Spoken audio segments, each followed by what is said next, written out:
This is the news at 5:30 on Fox Southeast Texas. Good evening and thank you for joining us. I'm Erica Harris. More rain expected through late this evening. Let's go straight to Chief Meteorologist Greg Bostwick to get a first look at the forecast. Greg? Well, it looks like we're going to see some changes coming up. You know, we've had the rain today. We've had upwards of 4 inches of rain in the last 48 hours. And we're not expecting rain tomorrow. It looks pretty chilly in the morning. And then, yes, the rain returns by Thursday. Could see some pretty widespread shower activity at that point. And look at the weekend. Looks better. Of course, we have some big high school football games, too, coming up. That is for Friday. And that rain chance on Friday should be in the morning, not during the games. I think we'll be okay for those Friday evening games. So a little bit of something for everybody. Rain, sunshine, cold, and even a little bit of warm. We'll talk about it coming up in a few minutes. Thank you, Greg. Beaumont City Council members call for the fire chief and assistant chief to resign, sending shockwaves tonight, stretching to City Hall. At-large Councilman Mike Williams citing concerns about public safety and what he calls a collapsed management structure. Fox reporter Trey Sanchez live in the newsroom with reaction. Trey. Erica, the city of Beaumont says it takes any public safety or operational issues seriously and remains focused on providing public safety. Councilman Mike Williams issued a lengthy public statement calling for the resignation of Fire Chief Earl White and Assistant Fire Chief Christian Singler. Williams points to last week's launch of Beaumont's new Fire Cadet program, paid training for uncertified applicants, as evidence that long-standing staffing problems could have been addressed sooner. Williams says union leaders pushed for a cadet program for years and claims Chief White repeatedly refused to implement it. He also cites what he calls chronic understaffing, firefighter exhaustion, nearly $15 million in overtime, and an overwhelming no confidence vote by fire department personnel. When contacted earlier today, Chief White said he had not read the councilman's statement. Chief White has previously told us he believes the department is doing a good job protecting the public. We asked the city for a response on the Facebook post made by Beaumont Councilman Williams.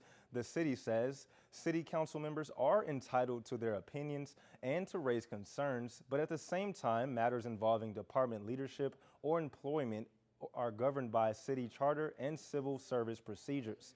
The city added that the fire department continues to serve the citizens of Beaumont, and the city's goal is always to provide excellent public safety for their citizens. Mike Williams says he will bring a motion to the December 16th council meeting to consider asking the city manager to fire Chief White and his assistant if they don't resign. Reporting live in the newsroom, I'm Trey Sanchez. Erica, back to you. Thank you, Trey, for breaking that down. Well, the cadet program Councilmember Williams referred to brought a record number of applicants to the event center in downtown to take the firefighter entrance exam. Our Taylor Justice joins us live in studio with how the new changes in the hiring process drew the large turnout. Taylor. Erica, Beaumont Professional Firefighters Local 399 says the fire department used to see as few as 10 to 20 applicants, hiring nearly all of them during staffing shortages. But now the department could be more selective in who it hires to fill its nearly 30 vacant positions. About 338 candidates packed the Beaumont Event Center this morning to take the Civil Service Entrance Exam, which is a cognitive skills test the city hasn't given more than 20 years. Candidates used to be required to have both firefighter and EMT certifications, but now neither are required to apply. Candidates who are dual certified will get first priority, single certified next, and those with no certifications will be enrolled in training.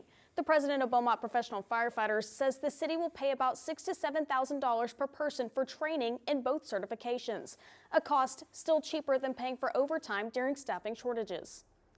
Not only is it showing to be promising, but it's showing that the staffing crisis the Beaumont firefighters could have been solved years ago without wasteful spending of tax dollars on overtime. NESM adds that each new cadet will become dual certified before starting their first shift. Reporting live in studio, I'm Taylor Justice. Erica, back to you. Thank you, Taylor.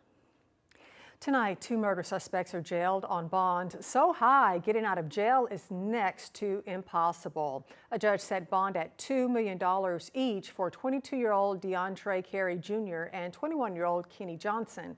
They're charged with shooting and killing Henry Carey Jr. and Khalil Gooch.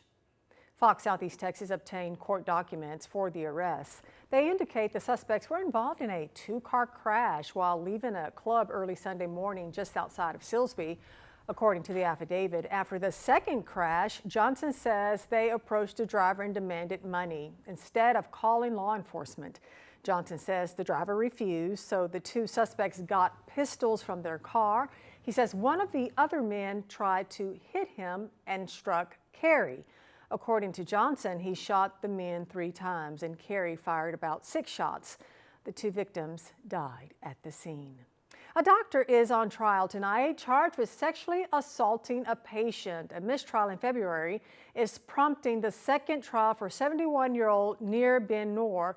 He's denied sexually assaulting a patient during a medical procedure. If convicted in the courtroom of Judge Raquel West, he could face up to 20 years in prison. Attorneys are picking a jury today.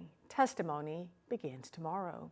A burglary in progress stopped in Buna this morning, forcing the accused would-be thief to come out and surrender. According to the Jasper County Sheriff's Office, the break-in happened around 10 a.m. at Stimmett's Feed Store on Business 96. That's just west of Highway 62. Inside, 35-year-old Christopher Hand of Buna, his picture right there on your screen. Deputies were called after the victim heard someone inside the building and saw a strange white truck outside. Hand emerged once deputies got on the patrol vehicle's PA system. Inside, investigators found tools staged to be stolen. Hand was handcuffed and hauled off to jail, charged with burglary of a building. Well, voters in the 77651 Port Neches are heading to the polls in a special election. Early voting started today at Port Neches City Hall. You can cast your ballots through, Friday from 8 a.m. until 5 p.m. and next Monday and Tuesday from 7 a.m. to 7 p.m. The election is Saturday, December the 13th. It sure feels like a December day out there. Well, it's kind of appropriate. Rainy days and Mondays, the song, and of course we had the holiday and now rain. But it's going away. Back on Thursday. Well, coming up later tonight, hear about how a child was trapped in a sand hole and the race to rescue her.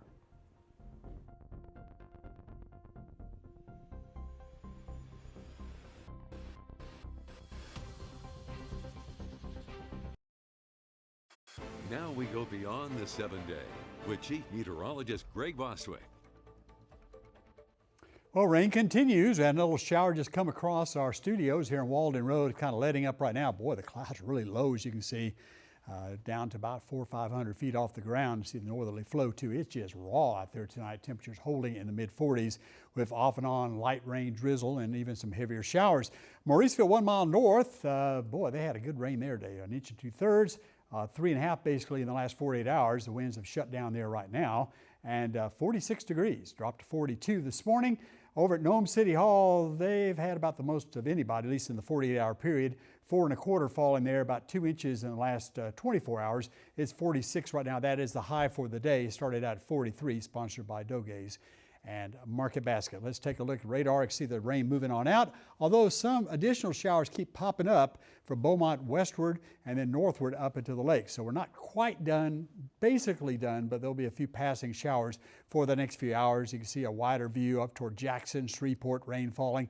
New Orleans getting rain, but definitely tapers off from about Houston westward all the way out towards San Antonio and Austin. There's a little shower activity coming across Beaumont right now, a little passing area of rain, a little bit falling up in the lakes. Most of the rain from Lake Charles east over toward Lafayette and over toward Baton Rouge. And overnight, the showers begin to taper off. A few left at 11 o'clock, and then working into tomorrow morning, some partial clearing beginning. Not completely cleared out, but trying to do so. And during the day tomorrow, quite a bit of sunshine with northerly winds. And then we'll see the winds becoming more easterly by Wednesday morning. Going to be pretty close to freezing. I think right around 32, 33 up in the lakes, mid to upper 30s in the triangle. No reason to worry about dripping your water lines or anything like that. This is not that type of situation at all. Then Wednesday afternoon, the winds increase off the Gulf and we'll start to see more clouds and start to warm up just a little bit. Pretty cold tonight, down around freezing in North Texas over toward Shreveport. About 31 in Lufkin, 33, 34 in the lakes looks pretty good, 36 down toward Interstate 10, and about 53 for a high tomorrow. Upper 50s and some 60s out over the western sections of the state. The flow is out of the northwest, or about to become so, as a disturbance moves by. That's causing the rain we have right now. As that swings by, we're expecting dry weather for this weekend. Looks like a good weekend forecast for Saturday and Sunday as the cold air begins to retreat up toward the Great Lakes area. As far as what's going to happen on Thursday, a little bit of a disturbance coming in from the southwest, some energy, little chunks of energy coming across, just enough to produce more rain in our forecast, and that's what radar should look like Wednesday evening. Scattered showers from I-20 all the way out to east of Corpus Christi, moving to our area. And the rainfall amounts don't look real heavy. There'll be a little bit by pre-dawn Thursday, peaking out during the day on Thursday. May see up to an inch in some of the coastal areas, but most areas will stay less than an inch. Here's your forecast temperatures for the next few days. Looks like we'll be in the 50s tomorrow, 60s by Wednesday and Thursday, and our lows at night, yeah, pretty chilly. 30s the next couple of nights, but no freeze, at least in the triangle, and then upper 50s, mid to upper 50s by Wednesday night into Thursday morning. So warming up a little bit there. Yeah, so no need to trip your pipes. Absolutely like no that. reason to. I've had some people ask about it. They think it's going to be real cold because it just feels cold right now, but the clouds will hold the temperature up. Okay. Okay. Thanks, Greg. Sure. A child trapped in a sand hole prompts a frantic response to save her life. Coming up, more on this dramatic rescue. You're watching the news at 5:30 on Fox Southeast Texas.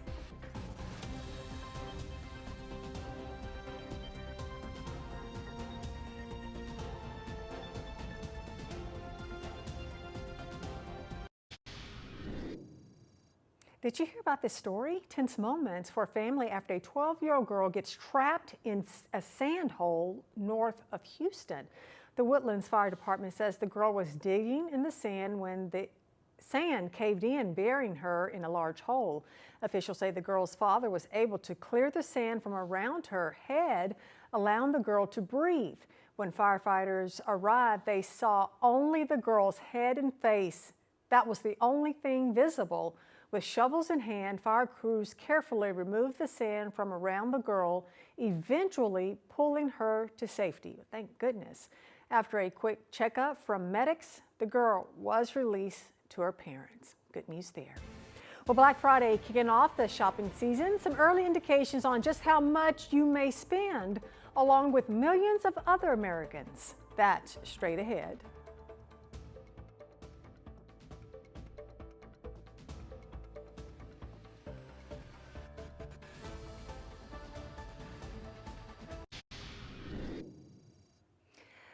Consumers are filling their digital carts for Cyber Monday, capping a record-setting kickoff to the holiday shopping season. The National Retail Federation estimates a record 185 million people will have shopped in some form between Thanksgiving and today. Fox Business correspondent Kelly Saberi has the story. It's the next best thing to hit Santa's sleigh, a conveyor belt filled with holiday packages. Here at Gap Inc.'s largest distribution center, the company is turning to automation to make packing this season's orders efficient and safer. It also helps us and the team actually learn more skill sets as well with the automation. They become automation specialists, systems techs, and gives them great career opportunities. And despite concerns about the economy, people are hungry for post-Thanksgiving discounts. Adobe Analytics predicts Americans will spend $14.2 billion during Cyber Monday, with items like TVs and apparel all significantly marked down. On Black Friday, online sales topped nearly $12 billion. It's only going to get worse, so you got to come in before everybody else. You don't have to wait as long. This year, more and more shoppers are turning to buy now, pay later plans to delay payments on decor and gifts. According to Adobe, that trend could drive more than $20 billion in online spending this holiday season. If you have a plan and you know how you're going to pay it down and it fits within your budget, buy now, pay later can be a useful tool. And as the shopping rush gets underway, experts warn that scammers know right where to find you. If you're seeing promises of 60, 70, 80% off, if it's too good to be true, it is. Probably should not click on that link or open that email. The National Retail Federation estimates sales for November and December will top $1 trillion for the first time on record. In Groveport, Ohio, Kelly Saberi, Fox Business.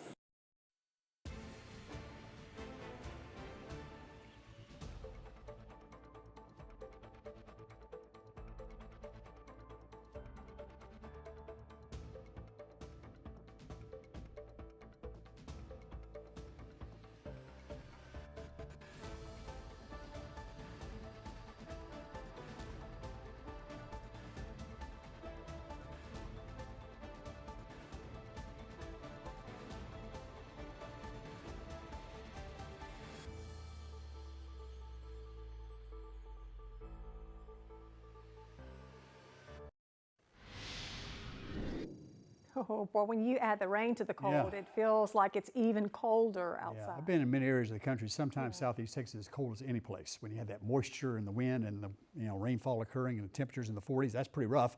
Won't see that tomorrow though. The rain moving out. The temperatures start to move up into the low 50s. Fairly balmy on Wednesday, but the rain is right back on Thursday. Early look at the weekend, looking okay. Maybe around 70 on Sunday afternoon, which is my perfect temperature. Looking at that 70. I like that. That's perfect. Perfect. Yes. Just keep it right there. I agree. Okay. Well, thank you for joining us, everyone. See you back here tonight at 9. Bye-bye.